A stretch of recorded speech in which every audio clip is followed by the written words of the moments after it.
yo soy Max Kaiser y este es el episodio número 3 de Factor Kaiser, viernes 13 de enero del 2023. 3 temas para hoy. El primero, Claudia militariza el metro. El segundo, ¿sí le creemos que va por México? El tercero, Delfina y Yasmín, la impunidad morenista. Acompáñanos. Tema número 1, Claudia militariza el metro. En el episodio 1 de esta semana platicamos de la gravísima situación del metro de la Ciudad de México. El dato fulminante es que de los 5 accidentes mortales que ha tenido el metro desde 1969, que fue inaugurado, derivados directamente de su operación, 4 se han dado en el gobierno de Claudia Sheinbaum, sí, en este gobierno. Pero no solo esos.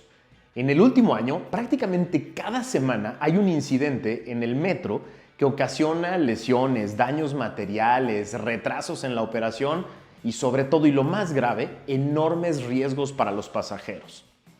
Se ha vuelto peligrosísimo viajar en metro. Está demostrado que si quitamos el presupuesto extra que se asignó para la reparación de esa horrible tragedia de la línea 12, los recursos del metro han caído drásticamente, aunque lo niegue la regenta. Y con esto se afectó gravemente el mantenimiento, la vigilancia y la supervisión. Eso es un hecho. Está demostrado con sus propios documentos. ¿Qué habría hecho una buena jefa de gobierno preocupada realmente por los 5 millones de pasajeros que diariamente utilizan el metro? Bueno, asumir su responsabilidad, asignar mayor presupuesto, poner expertos de verdad al frente de los problemas, invertir en nuevas tecnologías, crear, por ejemplo, alianzas con el sector privado para buscar nuevas inversiones en el metro. Todo esto se pudo haber hecho, pero ¿qué hace la candidata morenista, la precandidata morenista a la presidencia? Bueno, lo que hace un buen morenista, entrenada por la víctima eterna de los complots: inventar un complot. Sí, sin prueba alguna, el jueves 12 de enero anunció que se enviarían a 6,000 elementos de la Guardia Nacional. Sí, 6,000 elementos de la Guardia Nacional al metro, porque consideraba que los incidentes recurrentes eran una campaña de sabotaje. Así lo dijeron. Sí, la víctima es ella. Alguien está arriesgando la vida de millones de pasajeros para afectarla a ella. Y nada tiene que ver el enorme recorte presupuestal, la negligencia administrativa con la que se ha manejado al metro. No, nada de eso. Es un sabotaje. Nada tiene que ver el desvío multimillonario de recursos que se han dado para su campaña electoral anticipada, estos espectaculares por todos lados, estas campañas en todos lados. No, nada tiene que ver. Es un complot. De inmediato, el ejército de paleros en las redes y medios afines empujaron la idea del sabotaje. Algunos de los más fanáticos de todos hablaron incluso de actos de terrorismo, gravísima acusación. La sugerencia que hacían, no solo los paleros, sino algunos porristas en medios de comunicación, es que detrás de esto podrían estar los líderes sindicales eternos, Fernando Espino del Metro y Joel Ayala, líder eterno de los burócratas. Esta sugerencia es gravísima y no debería de hacerse así nomás, porque se trata de delitos muy graves si fuera cierto. Pero al parecer, todo se vale para salvar a la regenta. Pero para mí, lo más grave de todo, lo más preocupante de este caso, de esta farsa que se inventa, es que se desvíe a 6,000 elementos de la Guardia Nacional para generar la percepción de que algo muy grave está pasando en el metro que no tiene que ver con negligencia. Con datos del propio gobierno de hoy, de la mañanera, solo Guanajuato, Estado de México y la Ciudad de México tienen más de 6,000 elementos de la Guardia Nacional cuidando a la gente. Imagínense eso.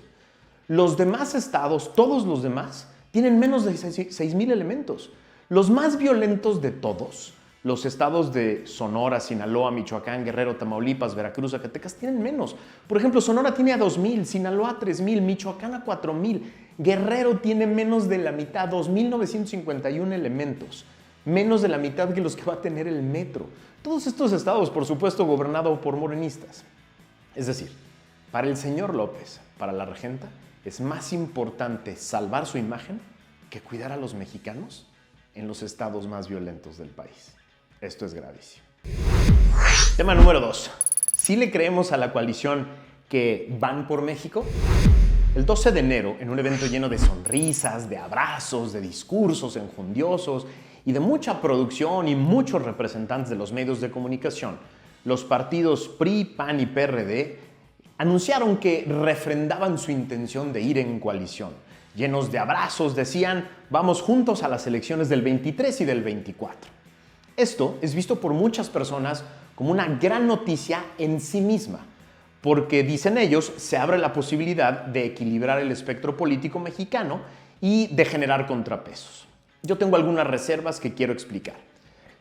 Para nadie que me haya leído o que me haya escuchado o visto, es secreto que soy un duro crítico de López, de su gobierno, de Morena, de los gobiernos que genera ese partido, de sus aliados, de los congresos que encabezan. Para nadie debería de ser un secreto. No pretendo esconderlo. Estoy convencido de que una democracia necesita pluralidad política, equilibrios, contrapesos de poder. Si no, se convierten en tiranías. Lo vemos en todo el mundo. No tengo duda de que López y Morena quieren destruir el sistema electoral que los llevó al poder. Ya nos lo enseñaron de todas las maneras que pudieron. Lo quieren hacer para poder competir con ventaja y para mantenerse en el poder. Lo han dicho abiertamente.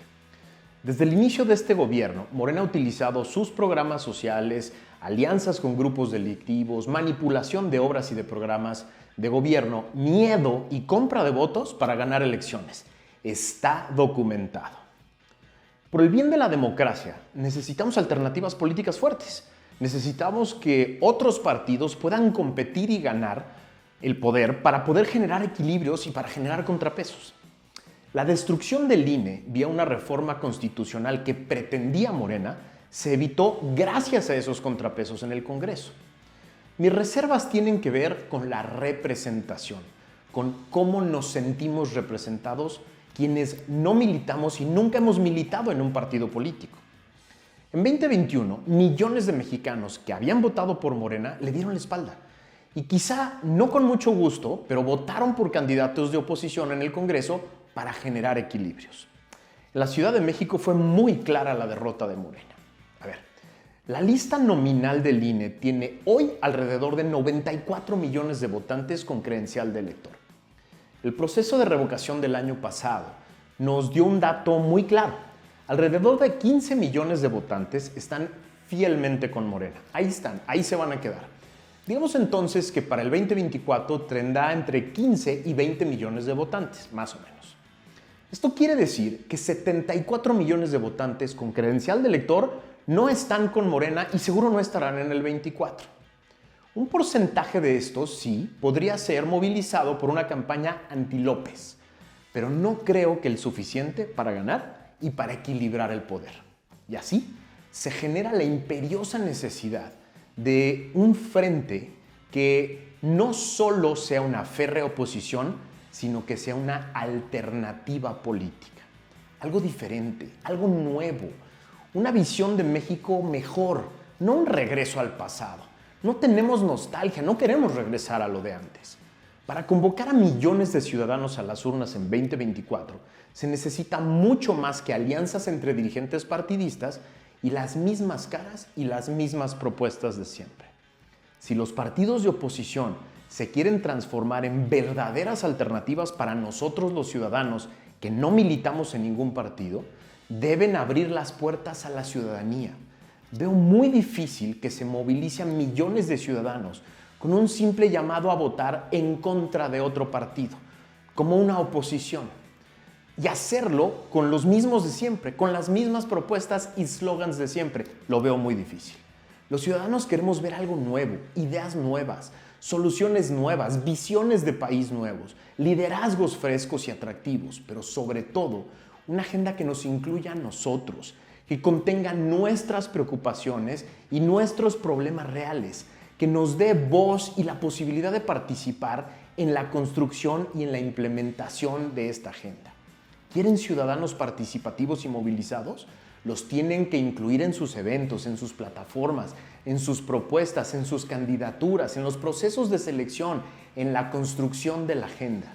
El tiempo apremia. Y sí queremos participar, pero en una alternativa, no en una oposición. Tema 3. Delfina y Yasmín, la impunidad morenista.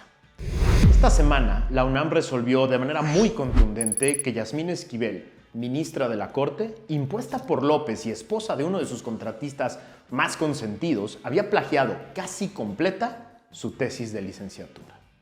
Durante semanas, la plagiaria negó los hechos, hoy confirmados por la UNAM, y tuvo el descaro de acusar al plagiado y de inventar supuestos documentos notariales que confirmaban lo que ella decía en su defensa. Desgraciadamente, la UNAM también resolvió que, a pesar del evidente plagio, no podía quitarle el título de abogada y le mandó el paquetito a la SEP. El 12 de enero, en una carta firmada por las más importantes asociaciones de abogados de este país, el gremio, mi gremio, los abogados, rechazaban contundentemente la permanencia de la pasante en el máximo tribunal de la nación. ¿Cómo puede resolver los casos más graves de México sobre libertad, derechos y demás una persona deshonesta? Por otro lado, esta semana también nos enteramos de que Delfina Gómez, sentenciada por el Tribunal Electoral de graves delitos electorales, no solo seguía con su campaña anticipada ilegal, sino que además integró en su equipo de campaña a dos de los más cercanos involucrados en este caso de corrupción, sobre el que ya recayó una sentencia firme del tribunal.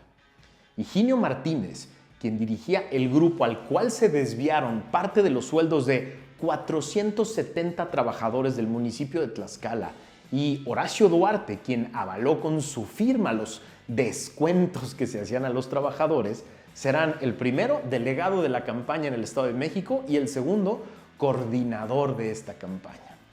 En ambos casos, en el de Yasmín y en el de Delfina, existe no solo una presunción, una acusación o una investigación, no, hay una resolución firme de una autoridad competente que prueba la deshonestidad y la falta de integridad para ocupar cualquier cargo público, ya no digamos el cargo de ministra de la Corte o el cargo que pretende Delfina, que es el de gobernadora. Ambas son respaldadas abiertamente por el presidente de la República y por su partido. En ambos casos se ha pretendido hacer una defensa de género. Es violencia de género en contra de ellas. Se ha pretendido desviar la atención con campañas de apoyo y desplegados. La pregunta que nos tendríamos que hacer es, ¿qué hubiera hecho un buen presidente? Uno que sí cree en la democracia y que sí cree en el Estado de Derecho como afirma el que tenemos. Uno, primero, designar a mujeres capaces, íntegras y con criterio propio para integrar, por un lado, el más alto tribunal del país y, segundo, para encabezar el gobierno de uno de los estados más importantes de la República, el Estado de México. Dos, nunca hubiera designado a una mujer con serios conflictos de interés con su propio gobierno para integrar la Suprema Corte de Justicia de la Nación.